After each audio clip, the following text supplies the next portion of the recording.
മന്ത്രി ആരാണെന്നുള്ളത് നമ്മൾ പേര് പറയേണ്ട കാര്യമില്ല, കാരണം നമുക്ക് ആ മന്ത്രിയെ നല്ലപോലെ അറിയാം. PS അച്യുതാനന്ദനെ കാമഭ്രാന്തൻ എന്ന് വിളിച്ച മന്ത്രിയാണ്. അദ്ദേഹത്തിന് സോളാർ പരാതിക്കാരിയിൽ ഒരു കുട്ടി ഉണ്ടായിരുന്നു എന്നുള്ളത് CBIയുടെ അന്വേഷണ റിപ്പോർട്ടിൽ തന്നെ പറഞ്ഞിട്ടുള്ളത്. നമ്മൾ കാണേണ്ടത് എന്താണ്? ഒരു കമ്മ്യൂണിസ്റ്റ് മന്ത്രിസഭയിൽ മന്ത്രിയായിട്ടുള്ള ഒരു മന്ത്രിക്ക് അയാളുടെ ഇതുപോലെയുള്ള പിന്നെ എന്താണ് കാമോദ്ദീപകമായിട്ടുള്ള വികാരങ്ങൾ അയാൾക്ക് അടക്കി വെക്കാൻ പോലും പറ്റുന്നില്ല എന്നാണ് ഇത് കാണിക്കുന്നത്. അപ്പോൾ 10,000-കണക്കിന് ആളുകൾ, സ്വഭാവശുദ്ധിയുള്ളവർ, ധാർമ്മിക മൂല്യമുള്ളവർ, കഴിവും കാര്യക്ഷമതയുമുള്ള 10,000-കണക്കിന് ആളുകൾ ഉള്ളപ്പോഴാണ് സ്ത്രീപീഡന ആരോപണങ്ങളെ തുടർന്ന് പാർട്ടിയിൽ നിന്ന് പുറത്തുപോയ PS-ന്റെ ഭാഷയിൽ പറഞ്ഞാൽ ഒരു സ്ത്രീ പീഡകൻ, അല്ലെങ്കിൽ ഒരു നരാധമനായിട്ടുള്ള ഒരാളെ കണ്ടുപിടിച്ചു കൊണ്ടുവന്ന് എവിടെ വെക്കുന്നു? പൊളിറ്റിക്കൽ സെക്രട്ടറിയായി വെക്കുന്നു.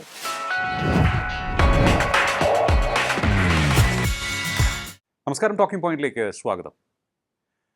കാരണവർ വധക്കേസിൽ കുറ്റം തെളിയിക്കപ്പെട്ട് ജയിലിൽ ശിക്ഷ അനുഭവിച്ചു കൊണ്ടിരുന്ന ഷെറിനെ കുറിച്ച് നമ്മൾ ഒട്ടേറെ കാര്യങ്ങൾ കേട്ടു.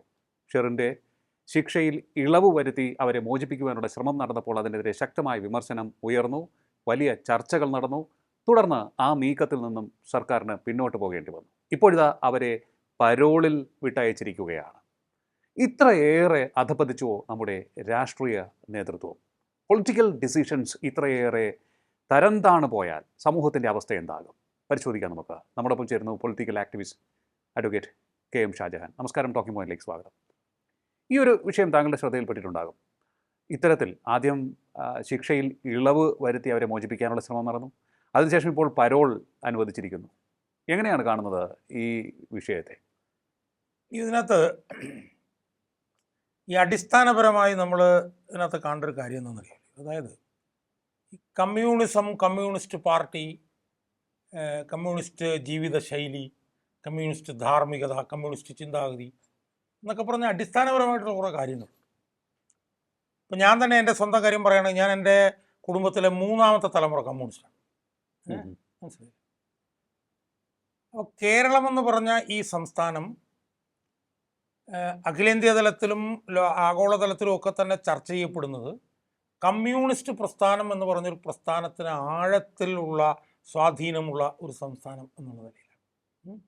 അതാണ് കേരളത്തിനെ വ്യത്യസ്തമാക്കുന്നത്. അത് കോൺഗ്രസും മറ്റു പാർട്ടികളും ഒക്കെ ഉണ്ടെങ്കിൽ പോലും കമ്മ്യൂണിസ്റ്റ് പാർട്ടിക്ക്, അല്ലെങ്കിൽ ഒരു കമ്മ്യൂണിസ്റ്റ് പ്രസ്ഥാനത്തിന് ഒരു ബ്രോഡർ ലെവലിൽ അതിന് നമ്മുടെ കേരളത്തിൻ്റെ മണ്ണിലുള്ള സ്വാധീനമാണ് പിന്നെ കേരളത്തിനെ എല്ലായിടത്തും വ്യത്യസ്തമാക്കും. ആ കേരളത്തിൽ കമ്മ്യൂണിസ്റ്റ് ധാർമ്മികത, കമ്മ്യൂണിസ്റ്റ് മൂല്യങ്ങൾ എന്നൊക്കെ പറഞ്ഞത് പതിറ്റാണ്ടുകളായി ഇവോൾവ് ചെയ്തു വന്ന ഒരു ഈഥോസാണ്. ഒരു ഈഥോസ്, സെക്യുലർ ഈഥോസ് എന്നൊക്കെ പറയുന്നത്. അപ്പം നമ്മൾ കഴിഞ്ഞ ദിവസം PS അച്യുതാനന്ദനെ കുറിച്ച് പറഞ്ഞു, അയാളുടെ ത്യാഗത്തെക്കുറിച്ച് പറഞ്ഞു. അപ്പം ആ നിലയിൽ ഇവോൾവ് ചെയ്തു വന്ന ഒരു കമ്മ്യൂണിസ്റ്റ് മൂല്യങ്ങളിൽ അധിഷ്ഠിതമായ ഒരു സംസ്ഥാനത്ത്, അങ്ങനെയുള്ളൊരു കമ്മ്യൂണിസ്റ്റ് പ്രസ്ഥാനത്തിന് ആഴത്തിൽ വേരോട്ടമുള്ള ഒരു സംസ്ഥാനത്ത് ഒരു കമ്മ്യൂണിസ്റ്റ് മന്ത്രിസഭ അധികാരത്തിലിരിക്കുമ്പോൾ ആ കമ്മ്യൂണിസ്റ്റ് മന്ത്രിസഭയിലെ ഒരു മന്ത്രിയുടെ സ്വാധീനത്തിനു മേൽ ഇരട്ട ജീവപര്യന്തത്തിന് ശിക്ഷിക്കപ്പെട്ട് ജയിലിൽ കിടക്കുന്ന ഒരു കുറ്റവാളി. നമ്മളെപ്പോഴും ഈ കുറ്റവാളിയും പ്രതിയെയും അങ്ങോട്ടും ഇങ്ങോട്ടും ഇൻ്റർചേഞ്ച് ചെയ്ത് പറയാറുണ്ട്. കുറ്റവാളിയും പ്രതിയും തമ്മിൽ ഒരുപാട് വ്യത്യാസം. പ്രതി എന്ന് പറഞ്ഞു കഴിഞ്ഞാൽ നിയമം അയാൾ കുറ്റവാളിയാണോ അല്ലോ എന്ന് തെളിയിക്കാത്ത ആളാണ് പ്രതി, ഇംഗ്ലീഷിൽ അക്യൂസ്ഡ് എന്ന് പറയും. പക്ഷെ കുറ്റവാളി എന്ന് പറഞ്ഞാൽ കൺവിക്റ്റാണ്.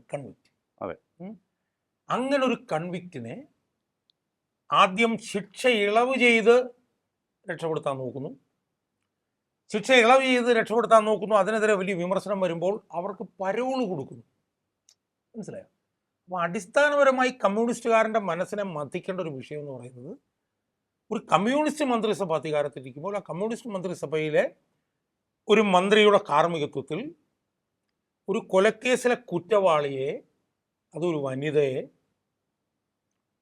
ഇങ്ങനെ അനധികൃതമായി നിയമവിരുദ്ധമായി അവരെ ജയിലിൽ നിന്ന് പുറത്തേക്ക് കൊണ്ടുപോകുന്നതിൻ്റെ ഒരു അത് സത്യം പറഞ്ഞാൽ ഏതൊരു കമ്മ്യൂണിസ്റ്റുകാരൻ്റെയും മനസ്സിന് ഏറ്റവും കൂടുതൽ മതിക്കുന്നത്. ഇപ്പം ഷെറിൻ എന്ന് പറഞ്ഞ സ്ത്രീ ആരാ യഥാർത്ഥത്തിൽ? 2009 ഭാസ്കര കാർണവർ എന്ന് പറഞ്ഞൊരു മനുഷ്യൻ, അയാളുടെ മകൻ്റെ ഭാര്യ മറ്റുമായിരുന്നു, മകൻ്റെ ഭാര്യ. അല്ലേ? അയാളെ അവരുടെ അനധികൃത അസന്മാർഗികമായിട്ടുള്ള അവരുടെ ബന്ധത്തിൻ്റെ അടിസ്ഥാനത്തിൽ അതിൽ ഉൾപ്പെട്ടിട്ടുള്ള ആളുകളെ ഉപയോഗിച്ചുകൊണ്ട് ക്രൂരമായി, അയാൾ നല്ല ശരീര ഇതുള്ള ആളായിരുന്നു പറയുന്നത്, അയാളെ ക്രൂരമായി ഈ ക്ലോറോഫോം മണപ്പിച്ച് പിന്നെ തലേണ അമർത്തി കൊന്ന കേസിൽ ഒന്നാം പ്രതിയായി ഇരട്ട ജീവപര്യന്തത്തിന് ശിക്ഷിക്കപ്പെട്ട് കിടക്കുന്ന ഒരു സ്ത്രീയാണ്. അപ്പം ആ സ്ത്രീയെയാണ് ഇതുപോലെ ഇറക്കിക്കൊണ്ടു. മന്ത്രി ആരാണെന്നുള്ളത് നമ്മൾ പേര് പറയേണ്ട കാര്യമില്ല, കാരണം നമുക്ക് ആ മന്ത്രിയെ നല്ലപോലെ അറിയാം. PS അച്യുതാനന്ദനെ കാമഭ്രാന്തൻ എന്ന് വിളിച്ച മന്ത്രിയാണ്. അവസാനം പിൻവലിഞ്ഞ് ഓടേണ്ടി വന്നു. സ്വന്തം ഭാര്യയെ തന്നെ ഭീകരമായി മർദ്ദിച്ചു എന്ന് പരസ്യമായി പറഞ്ഞിട്ടുള്ളതാണ്. അവസാനം സ്വന്തം ഭാര്യയെ മർദ്ദിച്ചു എന്ന് പറഞ്ഞ് കേസ് കൊടുത്തപ്പോഴത്തേക്ക് അവസാനം തെളിഞ്ഞ എന്താണ്? സ്വന്തമായി തന്നെ അദ്ദേഹത്തിൻ്റെ മുഖത്ത് പരിക്കുണ്ടാക്കിയ ആൾ എന്നാണ് തെളിഞ്ഞത്. അദ്ദേഹത്തിന് സോളാർ പരാതിക്കാരിയിൽ ഒരു കുട്ടി ഉണ്ടായിരുന്നു എന്നുള്ളത് CBIയുടെ അന്വേഷണ റിപ്പോർട്ടിൽ തന്നെ പറഞ്ഞിട്ടുള്ളത്, മനസ്സിലായി. അതുപോലെ ഒരു VSൻ്റെ ഭാഷയിൽ പറഞ്ഞാൽ ഒരു നരാധമൻ, ഒരു അധമൻ, ഒരു കമ്മ്യൂണിസ്റ്റ് മന്ത്രിസഭയിലും മന്ത്രിയായിരുന്നുകൊണ്ടാണ് ഇത് ചെയ്യുന്നത്. ഇതിൻ്റെ രണ്ടാമത്തെ ഒരു വശം എന്താണെന്നറിയോ? രണ്ടാമത്തെ ഒരു വശം എന്താണെന്ന് വെച്ചാൽ, നമ്മളിപ്പോൾ ഈ നമ്മുടെ ഒരു ലീഗൽ സിസ്റ്റത്തിൽ ഒരാൾ കുറ്റം ചെയ്യുന്നു, അയാളെ പ്രതി ചേർത്തിട്ട് അയാൾ കുറ്റക്കാരനാണോ അല്ലയോ എന്നുള്ള വാദപ്രതിവാദങ്ങൾ കോടതിയിൽ നടക്കുന്നു. അതിൻ്റെ അടിസ്ഥാനത്തിൽ ആ വാദപ്രതിവാദങ്ങളുടെ അടിസ്ഥാനത്തിൽ അയാൾ കുറ്റം ചെയ്താണോ അല്ലയോ എന്ന് തെളിയിക്കപ്പെടും. അപ്പോൾ ആ വാദപ്രതിവാദത്തിൻ്റെ അടിസ്ഥാനത്തിൽ അയാൾ കുറ്റം ചെയ്തതാണെങ്കിൽ അയാൾക്ക് ഭരണഘടന പറഞ്ഞിരിക്കുന്നതനുസരിച്ച് ജയിൽ ശിക്ഷ കിട്ടുന്നു. അതിപ്പോൾ കൊലപാതകമാണെങ്കിൽ അതിനുള്ള ജയിൽ ശിക്ഷ, പണ്ടൊക്കെ കൊലപാതകം നടത്തിയാൽ ഉടനെ തന്നെ തൂക്കിക്കൊലയായിരുന്നു. ഇപ്പം അത് മാറിയിട്ട് ഇപ്പം ലൈഫ് ഇംപ്രിസൺമെൻ്റാണ് കൊലപാതകം നടത്തിയവർക്കുള്ള ശിക്ഷ. ആ കൊലപാതകത്തിൻ്റെ കാഠിന്യം അനുസരിച്ച് ഒരു ജീവപര്യന്തം, 2 ജീവപര്യന്തം എന്നൊക്കെ പറയും. ഇപ്പം TP കേസിലെ പ്രതികൾക്ക് ഇരട്ട ജീവപര്യന്തം എന്ന് പറഞ്ഞതുപോലെ വളരെ ക്രൂരമായിട്ടുള്ള കൊലപാതകം ചെയ്തതുകൊണ്ട് ആണ് ഇവർക്ക് ഇരട്ട ജീവപര്യന്തം. പിന്നെ അതിനും അപ്പുറത്തേക്ക് അപൂർവങ്ങളിൽ അപൂർവം എന്ന് വിശേഷിപ്പിക്കാവുന്ന സംഭവങ്ങൾ ഉണ്ടാവുകയാണെങ്കിൽ ഇപ്പോഴും വധശിക്ഷ വിധിക്കാറുണ്ട്. വളരെ അപൂർവം, വളരെ rarest of the rare cases എന്ന് പറയുന്നത്. അപ്പോൾ ഇവർ ഇരട്ട ജീവപര്യന്തം കിടക്കുന്ന ഒരു കുറ്റവാളിയാണ്. അപ്പോൾ ഇരട്ട ജീവപര്യന്തം കിട്ടിക്കിടക്കുന്ന ഒരു കുറ്റവാളിയായ ഒരു വനിതയെ പോലും ജയിലിന് പുറത്തേക്ക് കൊണ്ടുവരാൻ ഉളുപ്പും ലജ്ജയും തോന്നാത്ത ഒരു മനുഷ്യൻ ഒരു ഇടതുപക്ഷ സർക്കാരിൽ മന്ത്രിയായിരിക്കുന്നു എന്ന് പറയുമ്പോൾ അതിനപ്പുറത്തേക്ക് ഒരു കമ്മ്യൂണിസ്റ്റ് പ്രസ്ഥാനത്തിന് എങ്ങനെയാണ് അധപ്പതിക്കാൻ കഴിയുക? മനസ്സിലായോ? അതൊന്നാമത്തെ പ്രശ്നം. രണ്ടാമത്തെ പ്രശ്നം, ഒരു കുറ്റവാളിയെപ്പോലും നിങ്ങൾ ഇതുപോലെ ജയിലിന് പുറത്തേക്ക് കൊണ്ടുവരുന്നു എന്ന് പറയുമ്പോൾ നിങ്ങൾ ഈ ഒരു ജസ്റ്റിസ് ഡെലിവറി സിസ്റ്റം, അതായത് ഒരു നിയമനിർവഹണ സംവിധാനം, അതിനെ പൂർണ്ണമായും നിങ്ങൾ അട്ടിമറിക്കുകയാണ് ചെയ്യുന്നത്.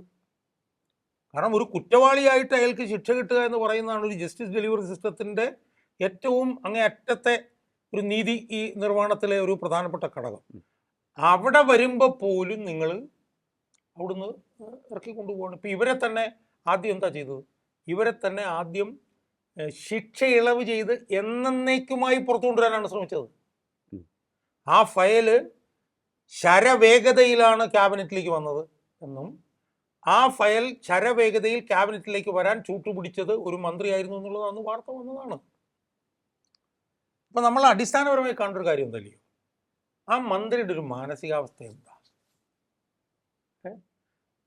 ആ മന്ത്രി ഇങ്ങനെ ചെയ്യണമെങ്കിൽ അയാൾക്ക് ഇതൊന്നുമില്ലാതെ പറ്റില്ലേ? വേണം. അയാൾക്ക് ഇത്തരം വികാരങ്ങൾ അടക്കി വെക്കാൻ കഴിയാത്ത ഒരാളാണോ അയാൾ? അതുകൊണ്ടാണോ ഒരു കൊലക്കേസിൽ കുറ്റവാളിയായി കിടക്കുന്ന ഒരു സ്ത്രീയെ പോലും അനധികൃതമായി ജയിലിൽ നിന്ന് പുറത്തേക്ക് കൊണ്ടുവരാനായിട്ട് അയാൾ ശ്രമിക്കുന്നത്? നമ്മൾ മനസ്സിലാക്കിയിടത്തോളം അയാൾ വിവാഹിതനാണ്, അയാൾക്ക് ഇപ്പോഴും ഭാര്യയുണ്ട്. അപ്പം നമ്മൾ കാണേണ്ടത് എന്താണ്? ഒരു കമ്മ്യൂണിസ്റ്റ് മന്ത്രിസഭയിൽ മന്ത്രിയായിട്ടുള്ളൊരു മന്ത്രിക്ക് അയാളുടെ ഇതുപോലെയുള്ള പിന്നെ എന്താണ് കാമോദ്ദീപകമായിട്ടുള്ള വികാരങ്ങൾ അയാൾക്ക് അടക്കി വെക്കാൻ പോലും പറ്റുന്നില്ല എന്നാണ് ഇത് കാണിക്കുന്നത്. അത്തരത്തിൽ ഉള്ള നീക്കങ്ങളെ തടയാൻ സർക്കാർ സ്വാഭാവികമായും ശ്രമിക്കുക ഇല്ലേ? കാരണം ഇതൊക്കെ ഒരു ആരോപണങ്ങൾ ഉയർത്തി തളർത്താൻ ശ്രമിക്കുന്നതായിക്കൂടെ? ലിയോ, ഇത് നമ്മൾ കാണേണ്ടതെന്നറിയോ ലിയോ, അതായത് നമ്മളൊക്കെ വിചാരിക്കുന്നതിനും ചിന്തിക്കുന്നതിനും ഇംഗ്ലീഷിൽ പറഞ്ഞാൽ കോംപ്രിഹെൻഡ് ചെയ്യുന്നതിനും അപ്പുറത്താണ് ഇന്നത്തെ ഭരണകൂടം എന്നുള്ളതിൻ്റെ തെളിവാണിത്. പക്ഷേ ജനാധിപത്യ രീതിയിൽ തിരഞ്ഞെടുക്കപ്പെട്ട ഒരു സർക്കാരാണ്, ഏറ്റവും കൂടുതൽ മാൻഡേറ്റ് ലഭിച്ച സർക്കാരാണ്, അതും മൃഗീയമായ ഭൂരിപക്ഷത്തിലാണ് അധികാരത്തിൽ വന്നത്. അതുപോരാഞ്ഞിട്ട് ഇപ്പോൾ ആരോപണങ്ങളുടെ കുന്തമന ചെന്നെത്തി നിൽക്കുന്ന മന്ത്രിയുടെ പെർഫോമൻസ് ആസ് എ മിനിസ്റ്റർ വളരെ മികച്ച രീതിയിൽ മുന്നോട്ട് പോകുന്നു. അദ്ദേഹത്തിന് അതുകൊണ്ട് തന്നെ ഒട്ടേറെ ശത്രുക്കളുണ്ട്. അദ്ദേഹത്തിൻ്റെ സ്ഥാനത്തിരിക്കാൻ മോഹിക്കുന്നവർ അദ്ദേഹത്തിനെതിരെ നീങ്ങിക്കൂടായികയില്ലല്ലോ. അപ്പോൾ ഇതെല്ലാം ഒരു മെനഞ്ഞെടുത്ത കഥയായിക്കൂടെ? അല്ല, അതായത് ഇതിപ്പോൾ ഈ സ്ത്രീയെ ആദ്യം ശിക്ഷ ഇളവ് ചെയ്ത് പുറത്തു കൊണ്ടുവരാൻ ശ്രമിച്ചു. അതിരൂക്ഷമായിട്ടുള്ള വിമർശനങ്ങളും അന്നും ഈ മന്ത്രിക്കെതിരെ വിമർശനങ്ങളുണ്ടായിരുന്നു. ഒരു നിഷേധവും പരോക്ഷമായി പോലും അന്ന് വന്നില്ല എന്ന് മാത്രമല്ല, ഇവർക്ക് ശിക്ഷ ഇളവ് ചെയ്ത് കൊണ്ടുവരാനുള്ള നീക്കങ്ങളന്ന് തടയപ്പെട്ടു. അന്ന് ഇതുപോലെ തന്നെ വാർത്ത വന്നിരുന്ന ഒരു മന്ത്രി പുറകിലുണ്ടായിരുന്നു. ഇന്നിപ്പം ഇവർക്ക് പരോള് കൊടുക്കുമ്പോൾ പോലും അതിൻ്റെ പുറകിലൊരു മന്ത്രി ഉണ്ടായിരുന്നു ഇന്നും വാർത്ത വന്നിട്ടുണ്ട്. സിലിയോ, നമ്മൾ കാണേണ്ട കാര്യം എന്താണെന്നറിയോ, ഈ സ്ത്രീക്ക് 500 ദിവസത്തെ പരോൾ ഇതിനുള്ളിൽ തന്നെ കിട്ടിക്കഴിഞ്ഞു. 500 ദിവസത്തെ പരോൾ എന്ന് പറഞ്ഞാൽ ഏതാണ്ട് ഒരു 2 വർഷത്തിനടുത്തുള്ള പരോളാണ്. 1. 2, ഈ സ്ത്രീയുമായി ബന്ധപ്പെട്ടുകൊണ്ട് പിന്നീട് വന്ന ഒരു സഹതടവുകാരി വന്നിട്ട് കുറെ വിവരങ്ങൾ പുറത്തു പറഞ്ഞു. അതെ, അവർ കുറെ വെളിപ്പെടുത്തൽ നടത്തി. അവരുടെ കോസ്റ്റ്യൂംസ് തന്നെ 10,000-കണക്കിന് രൂപയുടെ കോസ്റ്റ്യൂംസ്, കോസ്മെറ്റിക്സ്, കോസ്റ്റ്യൂംസ് അല്ല, കോസ്മെറ്റിക്സ്, സൗന്ദര്യവർദ്ധക വസ്തുക്കൾ. അതായത് ജയിലിൽ ഈ കൊലക്കേസ് പ്രതികൾക്ക് വെള്ള വസ്ത്രമാണ് കിട്ടുക. ഇവർക്ക് സിൽക്കിൻ്റെ വെള്ള വസ്ത്രം വീട്ടിൽ നിന്ന് കൊണ്ടുവരുമായിരുന്നു.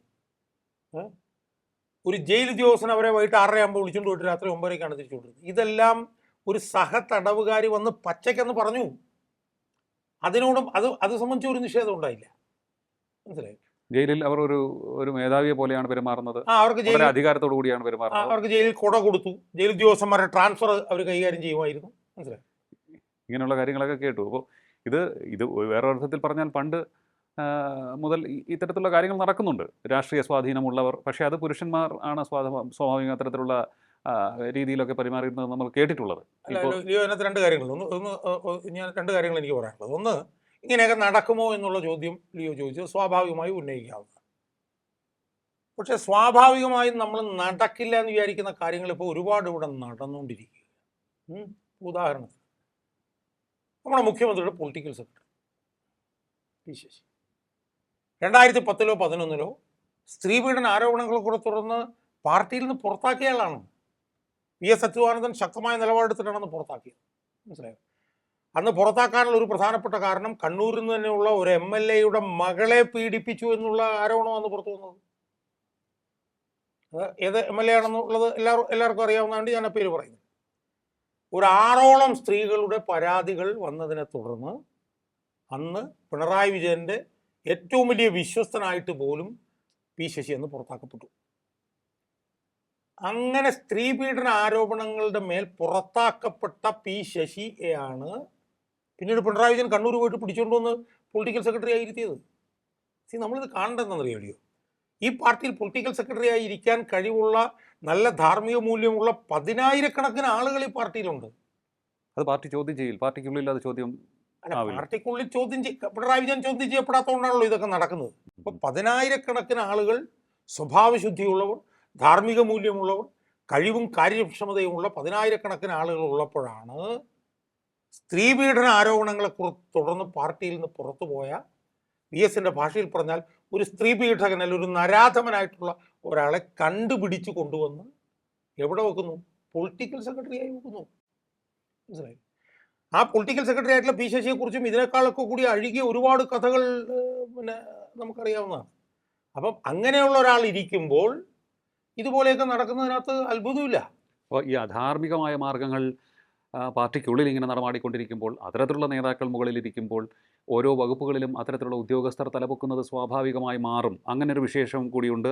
അതിനൊപ്പം തന്നെ ആഭ്യന്തര വകുപ്പിലും അത് അല്ല, വലിയ രീതിയിൽ സ്വാഭാവികമാണല്ലോ. ഇപ്പം ഞാൻ പറയട്ടെ, ഇപ്പം ഇപ്പം ഈ സ്ത്രീയെ തന്നെ ജയിൽ എന്തോ DIG എങ്ങാണ്ടരായിട്ടുള്ള ഒരാളാണ് എല്ലാ ദിവസവും പോയിട്ട് കൊണ്ടുപോയിട്ട് തിരിച്ചു കൊണ്ടുപോരുക.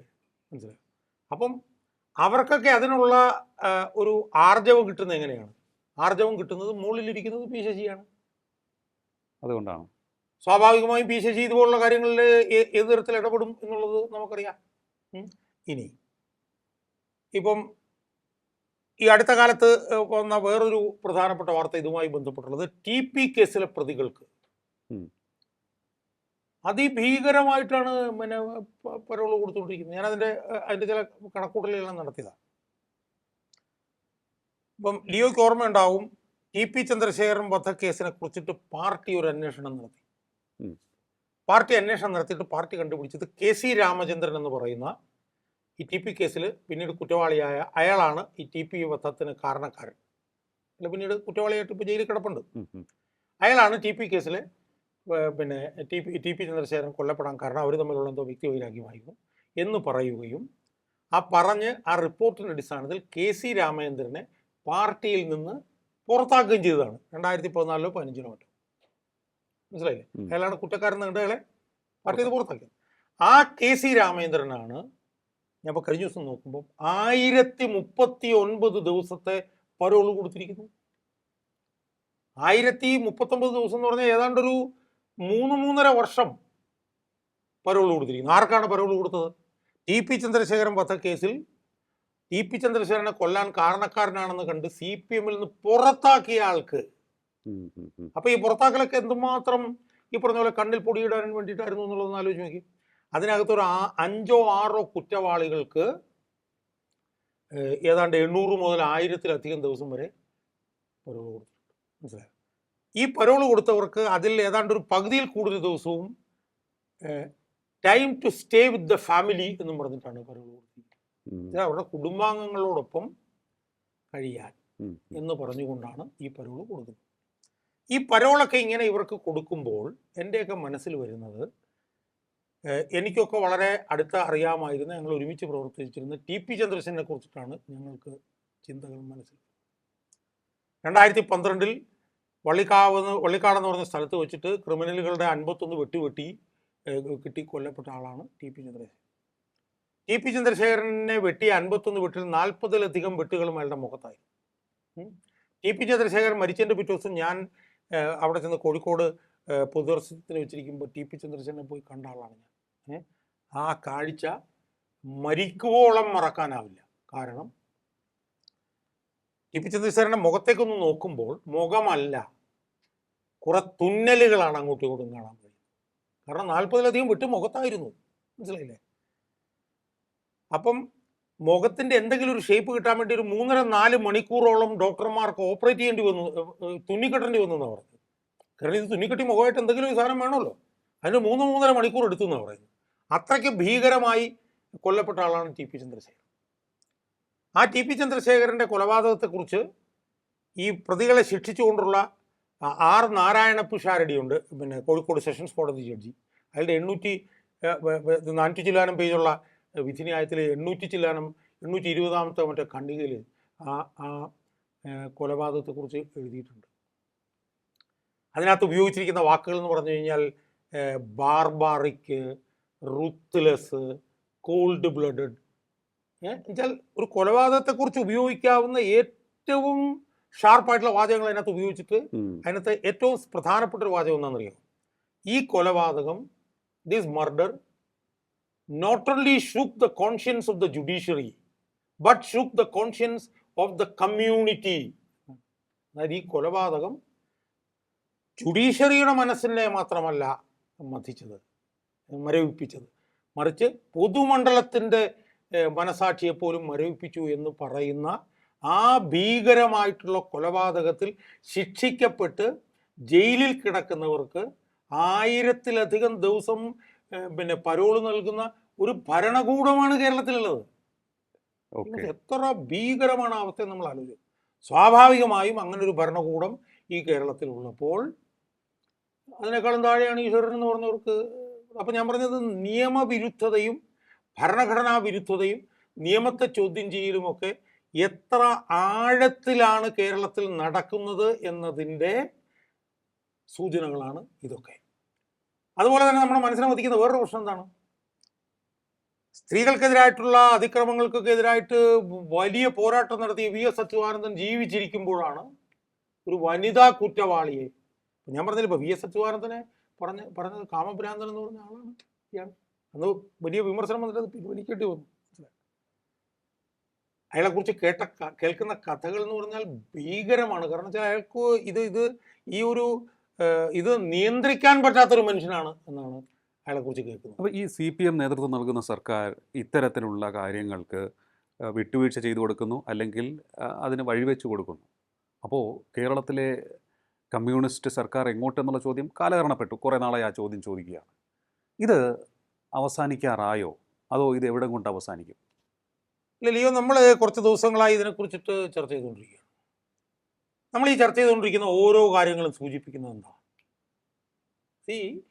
നമ്മളിപ്പം കേരളത്തിലെ കമ്മ്യൂണിസ്റ്റ് മന്ത്രിസഭയെക്കുറിച്ചൊന്ന് ചിന്തിച്ചു നോക്കുക. EMSൻ്റെ കാലം മുതൽ ഇങ്ങോട്ട് വന്നു കഴിഞ്ഞാൽ VS അച്യുതാനന്ദൻ മുഖ്യമന്ത്രിയായിരുന്നു, നായനാർ മുഖ്യമന്ത്രിയായിരുന്നു. അതിനകത്തൊക്കെ ഉണ്ടായിരുന്ന മുൻകാലത്തെ മന്ത്രിമാരെ കുറിച്ച് നമ്മളൊന്ന് ചിന്തിച്ചു നോക്ക്. CPIയുടെ മന്ത്രി E ചന്ദ്രശേഖരൻ നായർ, CPIയുടെ മറ്റൊരു മന്ത്രിയായിരുന്ന VV രാഘവൻ, PK രാഘവൻ. CPMനകത്ത് തന്നെ എത്രയോ ഉന്നതരായിട്ടുള്ള ആളുകൾ പിന്നെ ഇരുന്നതാണ് ഈ മന്ത്രി കസേര എന്ന് പറയുന്നത്. എത്രയോ ഉന്നത നിലവാരം പുലർത്തുന്നു. അപ്പം അങ്ങനെ ഉന്നത നിലവാരം പുലർത്തുന്നവർ ഇരുന്ന കസേരകളിൽ ഇപ്പോൾ KB ഗണേഷ് കുമാറിനെ കുറിച്ച് പോലെയും സജി ചെറിയാനെ പോലെയും ഒക്കെയുള്ള ആളുകൾ ഇരിക്കുന്നു എന്ന് പറയുമ്പോൾ അതാണ് ഇതിൻ്റെ ജീർണതയുടെ ഒരു ബാരോമീറ്റർ. അന്ന് ആരൊക്കെ ഇരുന്നു, ആ കസേരയിൽ ഇന്ന് ആരൊക്കെ ഇരിക്കുന്നു? VS അച്യുതാനന്ദൻ, EK നായനാർ ഇരുന്ന കസേരയിൽ നായനാർ ഇരിക്കുന്നു.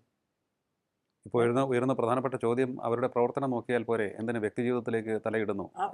അല്ല പിന്നെ മറ്റൊന്ന് സജി ചെറിയാൻ്റെ വാക്കുകളെ വളച്ചൊടിക്കുകയാണ്. അല്ല, ഞാൻ പറഞ്ഞാൽ സിനിയോ, ഇതിനകത്ത് ഈ കമ്മ്യൂണിസ്റ്റുകാരെ സംബന്ധിച്ചിടത്തോളം ഉണ്ടല്ലോ, ഈ കമ്മ്യൂണിസ്റ്റുകാർക്ക് രണ്ട് ഐഡൻറ്റിറ്റി ഇല്ല. ഒറ്റ ഇതേ ഉള്ളൂ, കമ്മ്യൂണിസ്റ്റുകാരൻ്റെ പുറമൊക്കെ ഒന്നാണ്. അല്ലാതെ വ്യക്തിജീവിതത്തിൽ ഞാൻ പെണ്ണ് പിടിക്കും, എൻ്റെ ഭരണം നോക്കിയാൽ പോരെ എന്ന് പറഞ്ഞാൽ അത് കമ്മ്യൂണിസം അല്ല. അത് വേറെ ബൂർഷ്വാ പാർട്ടികളിൽ വേണമെങ്കിൽ അത് ചെയ്യാം, മനസ്സിലായി. പക്ഷെ കമ്മ്യൂണിസ്റ്റ് പാർട്ടിയെ സംബന്ധിച്ചിടത്തോളം കമ്മ്യൂണിസ്റ്റുകാരൻ അകവും പുറവും തമ്മിൽ ഒരു വ്യത്യാസം ഉണ്ടാവാൻ പാടില്ല. അപ്പോൾ അച്യുതാനന്ദൻ എന്ന കസേരയിൽ പിണറായി വിജയൻ ഇരിക്കുന്നു. ഉന്നതമായിട്ടുള്ള ധാർമ്മിക മൂല്യങ്ങൾ ഉൾക്കൊള്ളുന്ന ആളുകൾ ഇരുന്ന കസേരയിൽ സജി ചെറിയാൻ ഇരിക്കുന്നു, മനസ്സിലായി. അപ്പം ഇതിൻ്റെ ഒരു ജീർണതയുടെ ഒരു ആഴമാണ് ഇത് കാണിക്കുന്നത്. ഇപ്പം ഗണേഷ് കുമാറിൻ്റെ കാര്യം നമ്മൾ എടുക്കൂ. ഗണേഷ് കുമാറിൻ്റെ അച്ഛൻ R ബാലകൃഷ്ണപിള്ള. R ബാലകൃഷ്ണപിള്ള എന്ന് പറഞ്ഞ മനുഷ്യനെ ഏതാണ്ട് ഒരു 2-2.5 പതിറ്റാണ്ട് കാലത്തെ പ്രൗഢോജ്വലമായിട്ടുള്ള പോരാട്ടത്തിൻ്റെ അടിസ്ഥാനത്തിലാണ് VS അച്യുതാനന്ദൻ ജയിലിൽ കയറ്റിയത്. കേരളത്തിൽ അഴിമതി കേസിൽ ജയിലിൽ കിടന്ന ഒരൊറ്റ മനുഷ്യൻ R ബാലകൃഷ്ണപിള്ള മാത്രമേ ഉള്ളൂ, മന്ത്രി. എന്നിട്ട് ആ R ബാലകൃഷ്ണപിള്ളയെ ജയിലിൽ നിന്ന് പുറത്തിറക്കാനായിട്ടുള്ള ശ്രമം നടത്തിയപ്പോൾ അതിനെതിരെയും പിന്നെ കേസിന് പോയ ആളാണ് VS അച്യുതാനന്ദൻ. ആ R ബാലകൃഷ്ണപിള്ള ഇടതുപക്ഷത്ത് തന്നെ വന്ന് ചേരുകയും ഇടതുപക്ഷത്തിൻ്റെ മുന്നോക്ക വികസന കോർപ്പറേഷൻ ചെയർമാനാകുകയും ചെയ്തു. ആ R ബാലകൃഷ്ണപിള്ളയുടെ അധമനും നരാധമനുമായിട്ടുള്ള മകൻ ആ ഇടതുപക്ഷ മന്ത്രിസഭയിൽ തന്നെ മന്ത്രിയാകുമ്പോഴും 102 വയസ്സുള്ള VS അച്യുതാനന്ദൻ ജീവിച്ചിരിച്ച് ഇതെല്ലാം കണ്ടുകൊണ്ടിരിക്കുകയാണ്. അപ്പം ഇത് CPM എങ്ങോട്ടാണ് പോകുന്നതെന്നും CPM തീരാനാണോ പോകുന്നതെന്നുള്ളതിൻ്റെ ഓരോ ദിവസവുമുള്ള ഉദാഹരണങ്ങളാണ്. ഇതിങ്ങനെ ഓരോ ദിവസവും ഇതിങ്ങനെ വന്നുകൊണ്ടിരിക്കും. പ്രതിപക്ഷം എവിടെ എന്നുള്ള ചോദ്യം പലപ്പോഴും ഉയരുന്നുണ്ട്. അപ്പോൾ എതിർപക്ഷം ഇല്ല എന്ന് കരുതി ഇത്തരത്തിലൊക്കെ കാര്യങ്ങൾ ചെയ്യാമോ? അത് സ്വന്തം നാശത്തിലേക്കുള്ള കുഴിവെട്ടുക തന്നെയല്ലേ എന്നുള്ള ചോദ്യം ഏറെ നാളായി ഉയരുന്നുണ്ട്. ഇനിയിപ്പോൾ ഈ മൂല്യച്യുതിയിൽ നിന്നുള്ളൊരു കരകയറ്റം അനിവാര്യമാണ്. അത് പക്ഷേ എപ്പോൾ MA ബേബിയെ കൊണ്ട് അതിന് സാധിക്കുമോ എന്നുള്ളതും വളരെ പ്രസക്തമായ ഒരു കാര്യമാണ്. ഇതിനകത്തൊരു പ്രധാനപ്പെട്ട പ്രശ്നം എന്നറിയില്ലേ, അതായത് ഇത് രക്ഷപ്പെടണമെങ്കിൽ ഇതിൻ്റെ അടിത്തട്ടിലെങ്കിലും ഒരു പിന്നെ നല്ല മനസ്സോടുകൂടി പ്രവർത്തിക്കുന്നവരുണ്ടാവും. ഇത് നിർഭാഗ്യവശാൽ ഇതിൻ്റെ രണ്ടാമത്തെ ഭരണം കൂടെ കിട്ടിയതോടുകൂടി ഇതിൻ്റെ ഏറ്റവും അടിത്തട്ട് വരെ പൂത്ത്, ഞാൻ പലപ്പോഴും പറയും, ഞാനിപ്പോൾ കുറച്ച് നാളായിട്ടാണ് ഉപയോഗിക്കാത്തത്, പൂത്ത് ചീഞ്ഞ് നാറി പുഴുവരിച്ച് എന്നുള്ളൊരു ഉപയോഗം ഞാൻ ഈ സാധാരണഗതിയിൽ ഉപയോഗിച്ചു, കുറച്ച് നാളായിട്ട് ഉപയോഗിച്ചുകൊണ്ടിരിക്കും. പക്ഷേ ഇപ്പം ഞാൻ ഓർക്കുക, ഇത് പൂത്ത് ചീഞ്ഞ് നാറി പുഴുത്ത് അഴുകി ഇതിൻ്റെ ഡാർക്ക് അണ്ടർ ബെല്ലി ആണ് ഇപ്പോൾ എക്സ്പോസ് ചെയ്യപ്പെട്ടുകൊണ്ടിരിക്കുന്നത്. ഈ ഡാർക്ക് അണ്ടർ ബെല്ലി സ്ഥിരമായിട്ട് എക്സ്പോസ് ചെയ്യപ്പെട്ടുകൊണ്ടിരിക്കുകയാണ്. അതാണ് ഇന്ന് ഷെറിൻ്റെ സംഭവത്തിൽ എക്സ്പോസ് ചെയ്തുകൊണ്ടിരിക്കുന്നത്, അത് തലേ ദിവസം വേറൊരു സംഭവത്തിൽ എക്സ്പോസ് ചെയ്തുകൊണ്ടിരിക്കുന്നത്, മനസ്സിലായി? അപ്പം ഇതങ്ങ് വല്ലാതെ പുഴുത്തു ചീഞ്ഞ് നാറി. ഇപ്പം കേരളത്തിൻ്റെ CPM-ൻ്റെ ജനറൽ സെക്രട്ടറി MA ബേബി പോലും ഞാൻ ഇന്നിപ്പോൾ ഒരു വീഡിയോ നോക്കുമ്പോഴത്തേക്ക് ആശാസമരത്തെ തള്ളി പറയുന്നു. അപ്പോൾ അത് അവരുടെ കുഴപ്പമാണെന്നുള്ള നിലയിൽ പറയുന്നു. അപ്പോൾ ഈ ചീഞ്ഞു നാറിയ അവസ്ഥയ്ക്ക് ഒരു ആൻറ്റിബയോട്ടിക് അദ്ദേഹത്തിൻ്റെ കയ്യിലും ഇല്ല എന്നാണോ? അല്ല, ലിയോ, ഇതിനകത്തുള്ള പ്രശ്നം എന്നറിയോ? ഇതൊന്നും ഈ പറഞ്ഞ പോലെ ഇതിനകത്ത് പ്രശ്നം എന്താണെന്നറിയോ? ഒരു ക്യാൻസർ ഒരു 4th സ്റ്റേജിൽ വന്നു കഴിഞ്ഞിട്ട് ഒരു ഡോക്ടറുടെ കിട്ടിയിട്ട് വല്ല കാര്യമുണ്ട്? ഒരു 1st സ്റ്റേജ് 2nd സ്റ്റേജൊക്കെ വേണമെങ്കിൽ കീമോതെറാപ്പി ഒക്കെ നടത്തി നമുക്ക് തന്നെ രക്ഷപ്പെടും. ഇത് 4th സ്റ്റേജും 5th സ്റ്റേജും 6th സ്റ്റേജായിട്ട് ക്യാൻസർ വന്നുകൊണ്ട് പുഴുത്തിരിക്കുന്ന അവസ്ഥയിലാണ് ഈ സംവിധാനം കേരളത്തിൽ നിൽക്കുന്നത്. അപ്പം അതുകൊണ്ട് ഇനി ഇതങ്ങ് എവിടെയെങ്കിലും അന്തരീക്ഷത്തിൽ ഈ disappearing into thin air എന്ന് പറഞ്ഞ പോലെ ഇതേതെങ്കിലും അന്തരീക്ഷത്തിൽ അങ്ങ് വിലയം പ്രാപിച്ചിട്ട് പുതിയ എന്തെങ്കിലും ഉണ്ടായി വരിക എന്നുള്ളതല്ലാതെ ഇതിന് ഒരു തരത്തിലും ഇത് രക്ഷപ്പെടുകയില്ല എന്നുള്ളതല്ല ഇതിൻ്റെ സമ്മേളന നടപടികൾ തന്നെ കാണിച്ചത്. അവസാനത്തെ ഞാൻ പറഞ്ഞോട്ടെ, ഇതിൻ്റെ സമ്മേളന നടപടികൾ 4-5 മാസം എടുത്തു നമ്മൾ പറഞ്ഞല്ലോ. ഏതെങ്കിലും ഒരു ഘട്ടത്തിൽ ഒരു ഡിസെൻറ്റ് ഇതിനകത്ത് ഉയർന്നു വന്നോ? ഇതിൻ്റെ ലോക്കൽ കമ്മിറ്റി തലത്തിലോ ജില്ലാ കമ്മിറ്റി തലത്തിലോ അവിടെ എവിടെയും കരുനാഗപ്പള്ളിയിൽ അവിടെ ഇവിടെയൊക്കെ കുറച്ചിങ്ങനെ നടന്നു എന്നുള്ളതല്ലാതെ ഒരു സുസംഘടിതമായിട്ടുള്ളൊരു ഡിസെൻറ്റ് ഇതിനകത്ത് ഉയർന്നു വന്നില്ല. കാരണം എന്താ?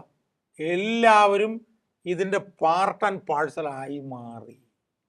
ഈ വൃത്തികേടിൻ്റെയും ഈ അഴിമതിയുടെയും ഈ സ്വജനപക്ഷപാതത്തിൻ്റെയും ഈ പറഞ്ഞ പോലെ പിന്നെ ഭൂമി കയ്യേറ്റത്തിൻ്റെയും സ്ത്രീപീഡനത്തിൻ്റെയും ഒക്കെ ആളുകളായി ഇതിനകത്ത് ബഹുഭൂരിപക്ഷം പേരും മാറിക്കഴിഞ്ഞ സാഹചര്യത്തിലാണ് ഒരു ഡിസെൻറ്റും ഇല്ലാതെ ഇത് ഇങ്ങനെ വന്നത്.